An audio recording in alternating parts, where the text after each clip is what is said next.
Hello guys, this is Professor Nikhil and we are going to start a subject named as Project Management.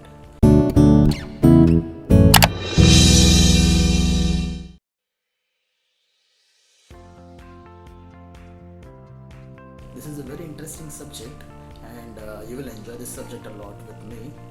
So, आज अपन क्या करेंगे? Project management start करेंगे.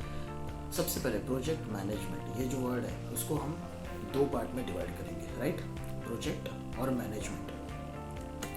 What is project? Project क्या होता है? Project is a set of inter related task to be executed over a fix period of time within the cost and other constraints. मतलब और and it must have specific objectives, defined start ends, resources like. ठीक है, अभी इसका मतलब क्या है? Project मतलब कुछ काम कि कुछ ना कुछ टास्क अपन ले या कोई ना कोई कंपनी कोई टास्क लेती है कुछ खत्म करने के लिए. जैसा अभी कोई पेंडेमिक का सिचुएशन है तो वहाँ पे वायरस के ऊपर वैक्सीनेशन बनाने का ये टास्क है. ये टास्क किसने लिया हुआ है? साइंटिस्ट लोगों ने ऑल ऑफ द वर्ल्ड लिया हुआ है. इसको हमें जल्द से जल्द वायरस को ख़त्म करने के लिए या उसमें इम्यूनिटी पाने के लिए we need a vaccination.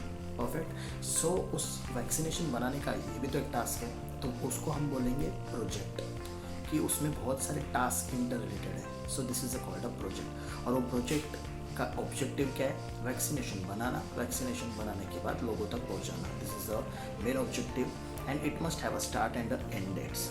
Start हुआ है वायरस आने के बाद स्टार्ट हुआ है काम करना, उसके बाद अब उसको जल्दी से जल्दी ख़त्म करने का हमें प्रोजेक्ट ख़त्म करना चाहिए, राइट? इस प्रोजेक्ट को ख़त्म करने के लिए क्या क्या लगेगा? साइंटिस्ट लगेंगे, बहुत सारा पैसा WHO ले रहा है, फंडिंग होता है. सो वो बहुत सारे रिसोर्सेज है. बाद में मार्केटिंग वाला रिसोर्सेज यूज हो जाएगा. इसका मतलब there are many resources which are going to be used in order to complete that task. So this is all together we can call it as a project. No, what is management? Management मतलब कोई भी project को हाथ में लेने के बाद उसे प्रॉपरली मैनेज करने आना चाहिए. That is the reason this the whole project management is nothing but take up a project and how effectively you manage that project. सब हम इस सब्जेक्ट में कवर अप कर लेंगे. What is project management? It is application of four things: knowledge, skills, tools and techniques.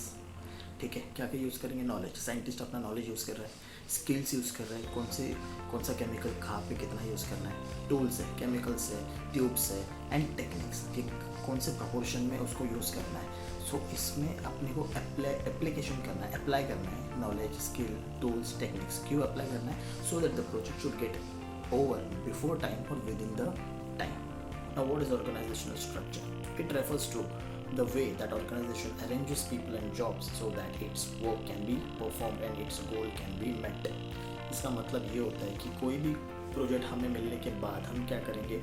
उस projects के बहुत सारे हम पीसेस बनाएंगे कि ये वाला पार्ट का काम कौन करेगा, ये वाला पार्ट का काम कौन करेगा. क्यों प्रोजेक्ट्स? तो उससे क्या होगा? बहुत सारे लोगों को हम डिप्लॉय करेंगे और उन लोगों से प्रोजेक्ट कंप्लीट करेंगे so that the end result and organizational का जो गोल है उस प्रोजेक्ट के पीछे वो अचीव्ड हो जाए. इसकी वजह से हमें ऑर्गेनाइजेशनल स्ट्रक्चर जानना बहुत ज़रूरी होता है, राइट? नाउ ऑर्गेनाइजेशनल स्ट्रक्चर के बाद जो मेन चीज़ आती है वो होता है work integration. Now what do you mean by work integration? Work integration में अभी हर एक प्रोजेक्ट में एक प्रोजेक्ट मैनेजर होता है. वो प्रोजेक्ट मैनेजर को पूरा प्रोजेक्ट का काम संभालना होता है. कौन सा काम किसको देना है, किससे क्या काम करवा के लेना है, किसको रिपोर्टिंग करना है, किससे रिपोर्टिंग करवाना है, ये सब काम एक बंदा होता है जिसे हम प्रोजेक्ट मैनेजर बोलते हैं. ठीक है, तो कंपनी पूरा रिपोर्टिंग उससे लेगा कि ये प्रोजेक्ट का मैनेजर तू है. You have to look into the affairs of the whole project. तो अभी उसको क्या करना है? The project manager has to deploy different work to different people as per their skills and knowledge. तो वर्क इंटीग्रेशन में क्या होगा? सबसे पहले हमें प्रोजेक्ट को इनिशिएट करना है. हमें प्रोजेक्ट को स्टार्ट करने से पहले हमें हर एक चीज़ उसके लिख के रखनी है कि हाँ ये सब चीज़ें मुझे करना है. इस प्रोजेक्ट में मेरा रिक्वायरमेंट्स ये है. फिर उसको लेके हम प्लानिंग करेंगे कि ये जो रिक्वायरमेंट्स हमने लिखे हुए उस रिक्वायरमेंट्स का प्लानिंग और उसे कैसे हम कंप्लीट करें. फिर एग्जीक्यूशन होगा.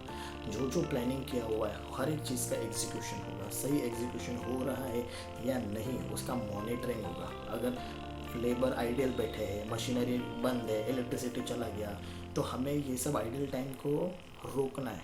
और उसे कंट्रोल करना है, और हर एक का काम ठीक से हो जाने के बाद हमें क्या करना है, प्रोजेक्ट को कंप्लीट करना है। तो ये हर एक चीज़, पूरा वर्क का इंटीग्रेशन कौन देखेगा, प्रोजेक्ट मैनेजर देखेगा, राइट। अभी उसमें कुछ स्टेप्स होते हैं कि वर्क इंटीग्रेशन में क्या क्या स्टेप्स हमें देखना है। सिस्टमेटिक वर्किंग होता है, वहाँ पे फाइन टीचर्स अपना ही काम करेंगे, एचओडी अपना काम करेगा, प्रिंसिपल अपना काम करेगा, राइट। कोई किसी से इन्वॉल्व नहीं है एक दूसरे से, जिसका जो काम है वो करेगा।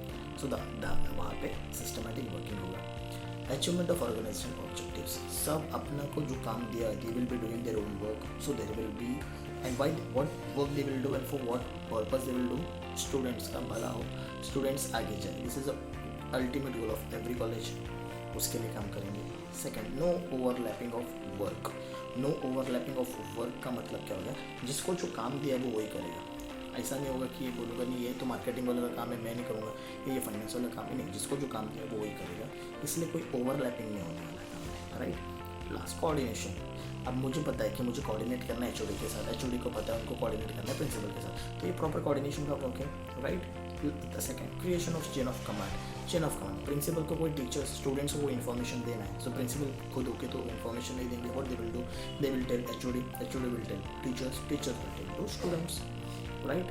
मोर एम्फोसिस ऑन वर्क। अगर यहाँ पे इतना सिस्टमेटिक काम हो रहा है, जिसको पता है कि मुझे क्या काम करना है, मुझे क्या काम नहीं करना है, तो वहाँ पे क्या होगा, सिस्टमेटिक काम होगा, सब अपने अपने काम में एम्फोसाइज हो जाएंगे, perfect. The next part is the disadvantages. What are the disadvantages, delay in work. For an example, आपको कोई कंप्लेंट करना है या कोई आपको इश्यूज है, स्टूडेंट्स को कोई इशू है और उन्हें प्रिंसिपल को बताना है कि इन्फॉर्म करना है हमें ये इश्यूज, आप तो जा नहीं सकते क्योंकि ये फॉर्मल ऑर्गेनाइजेशन है। What you will do, you will go to teacher, teacher HOD के पास जाएगा, एचओडी कहाँ जाएगा, प्रिंसिपल के पास, सो बहुत टाइम लेगा, so there is a delay in action. Ignore social needs of employees. यहाँ पे काम सिर्फ काम के ऊपर ही ध्यान देना है, बाकी कुछ नहीं करना। No socialization, no friendly nature, जो जिसका काम है वो उतना करना है, आना है, काम करना, निकल जाना है, that's it, nothing else. So social needs कुछ है नहीं उसमें कि तुम टीचर्स का क्या टैलेंट है, किसका क्या ये है, कुछ नहीं, जो काम करने आया हो वो काम करके निकल जाओ, that's it. Emphasis on work only, आप वही एट द एंड वही चीज़ है, सिर्फ आओ काम करो, that's it, nothing else you have to do, so there is only work. So उससे क्या हो जाएगा, आप सिर्फ काम ही करते रहोगे तो at one point of time you will become very stubborn कि अरे क्या है, रोज़ का वही रूटीन है, you will get bored of the routine, right. So this is the disadvantages of formal organization. Now we will go to the informal organization. So now, what are the role which a project manager plays whenever he is taking up any project, right? So the first is activity and resource planning. Now what do you mean by activity and resource planning? All the resources. Now for an example, we will take example of a building, जहाँ पे हम building बना रहे हैं, तो वो भी तो एक प्रोजेक्ट है, तो वहाँ पे भी एक प्रोजेक्ट मैनेजर लगेगा।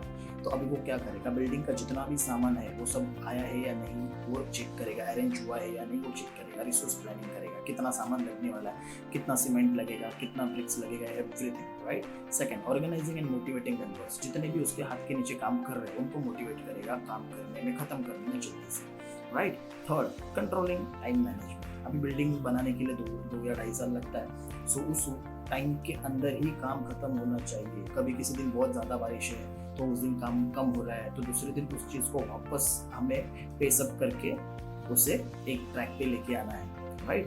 Then cost estimating and developing the budget. अभी बिल्डिंग बनाने के लिए तो बहुत सारा कॉस्ट लगता है, तो सीमेंट का कॉस्टिंग हुआ, लेबर कॉस्ट हो गया, इलेक्ट्रिसिटी कॉस्ट होगा, तो ये सब कॉस्ट का बजटिंग करके कि हाँ इतना मुझे 10 to 50 करोड़ का मुझे कॉस्टिंग लगने वाला है, सो इसका बजट करना पड़ता है, राइट। सो दैट इन्वेस्टर उसमें पैसा डालेंगे। बाद में एंश्योरिंग कस्टमर सेटिस्फेक्शन। फ्लैट्स जो बनेंगे वो कस्टमर को सेटिस्फाई करने लायक होने चाहिए। ऐसा नहीं होना चाहिए कि बिल्डिंग तो बन गया और 1 साल के अंदर उसमें क्रैक्स दिखने लग गए, ये दिखने लग गए, तो that will not be a customer satisfaction point, right. The next part is analysing and managing the project risk. अभी प्रोजेक्ट में रिस्क क्या क्या हो सकता है उसको एनालाइज करना, ठीक है। तो सबसे पहले अभी एनालाइज करते हो, अभी क्या एनालाइज करेंगे कि जैसा फॉर एन एग्जांपल अगर बात करेंगे तो लॉकडाउन पीरियड के टाइम में बहुत सारे वर्कर्स अपने गाँव चले गए थे, तो वर्कर्स का कमी है, ठीक है। तो अभी कम वर्कर्स है और काम भी टाइम पे खत्म करना है, तो वर्कर्स को क्या करना पड़ेगा, ओवर टाइम देना पड़ेगा। ओवर टाइम दिया तो कॉस्ट बढ़ेगा, तो ये तो रिस्क हो गया। तो तो उसे भी अच्छे से हमें प्लानिंग करना पड़ेगा कि हाँ, अगर ऐसा सिचुएशन आता है तो हम इस चीज को कैसे हैंडल करें. सो एनालाइज और manage the project risk, right. Monitoring progress, काम कैसे चल रहा है, जितना हमने सोचा था क्या हम उसी स्पीड पे चल रहे हैं, उससे स्लो चल रहे हैं या उससे भी ज्यादा फास्ट चल रहे हैं, ये से बोलते हैं monitoring the progress. Managing reports and necessary documents, जो रिपोर्ट्स बनाए हुए कि हाँ इतने दिन में मेरे को डे 50 में इधर पहुंचना चाहिए था, मुझे गवर्नमेंट का ये परमिशन चाहिए, मुझे तहसीलदार का ये परमिशन चाहिए, everything has to maintain. So all this are the roles of project manager, right.